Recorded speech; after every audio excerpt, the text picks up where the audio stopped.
Απόλλωνα. Θέλουμε βέβαια να μην ξεφεύγουν οι ποδοσφαιριστές. Παλιά του Νούνιεθ, πρώτη κεφαλιά, να η πρώτη ευκαιρία που γίνεται από το σουτ στην περιοχή εκεί. Έδιωξε ο Σερφά, πρόλαβε ο Μακρύδης τον Μερκή, Φρέντι τώρα που βάζει μπροστά. Τον επιτηρεί και ο Λόπες συνεχίζει, ο Φρέντι έχει επιλογές. Δοκίμασε να βρει τον Χριστοφή, τον δυσκόλεψε, πρόλαβε ωστόσο ο Χριστοφή. Πάσα στην περιοχή, ξανά Χριστοφή, ευκαιρία για την Ομόνοια, Σβαλόσκι θα σώσει. Πολύ καλή προσπάθεια, χειροκροτεί ο Νεόφυτος Λάρκου. Για πολύ λίγο η κατοχή έμεινε στον Απόλλωνα. Ο Λόπες τώρα βγήκε, πρόλαβε και τον Χριστοφή. Βγαίνει ο Απόλλωνας με τον Σισοκό στην αντεπίθεση. Δοκιμάζει και ένα μακρινό σουτ. Πέφτει ο Γκέβριτς. Και η Ομόνοια είναι ξανά σε προσπάθεια να βγει μπροστά. Πάσα για τον Μακρύδη. Στην περιοχή είναι Εφρέμ, Φρέντι και Χριστοφή. Πάει μπάλα στο Χριστοφή. Δεν θα βρει σωστά την μπάλα για να επιχειρήσει το σουτ. Αμαράλ.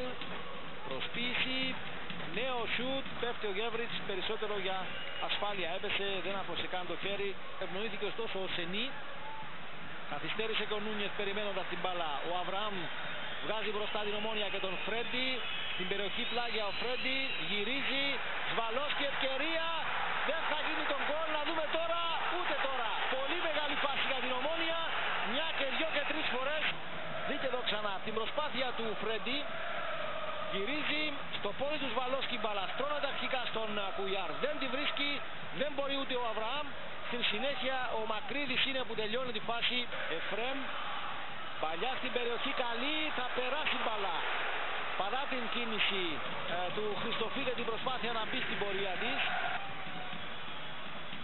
Εφρέμ με πάσα στον Αβραάμ, που δοκιμάζει από μακριά ένα σουτ. Σε αυτόν επέστρεψε μπάλα και βρίσκει τον Εφρέμ με τη μία η Μπαλιανά, η ευκαιρία και γκολ από τον Φρέντι. 1-0 η Ομόνοια βρίσκει τον τρόπο να ανοίξει το σκορ με τον πρώτο της σκόρερ. Δείτε εδώ ξανά ο Εφρέμ κέρδισε την μπάλα με τη μία η μπαλιά στην περιοχή, ο Φρέντι σε καλύτερη θέση μόνος ουσιαστικά για επιθετικό παιχνίδι και πολύ περισσότερο γκολ. Ξανά η Ομόνοια μπροστά τώρα. Παλιά του Εφρέμ, ο Φρέντι για άλλη μια φορά, γκολ! Εξαιρετικός και απόψε ο Φρέντι το Σάντος καθαρίζει άλλο ένα παιχνίδι για την Ομόνοια. Ξανά εδώ δείτε ανάμεσα από δύο παίκτες του Απόλλωνα, ο Φρέντι σηκώνεται και πολύ περισσότερο σημαδεύει για άλλη μια φορά σωστά, νικά τον Σβαλόσκι. Νούνιεθ που συνεχίζει, πάσα τώρα για τον Ερίθε, παλιά στην περιοχή. Φτάνει στον Σταύρου πίσω, δοκιμάζει το σουτ, χτυπά στο σώμα του Αβραάμ νομίζω η μπάλα και πάει κόρνερ. Πάμε τώρα κυρίες και κύριοι να κάνουμε το δεύτερο και τελευταίο μας διαφημιστικό διάλειμμα.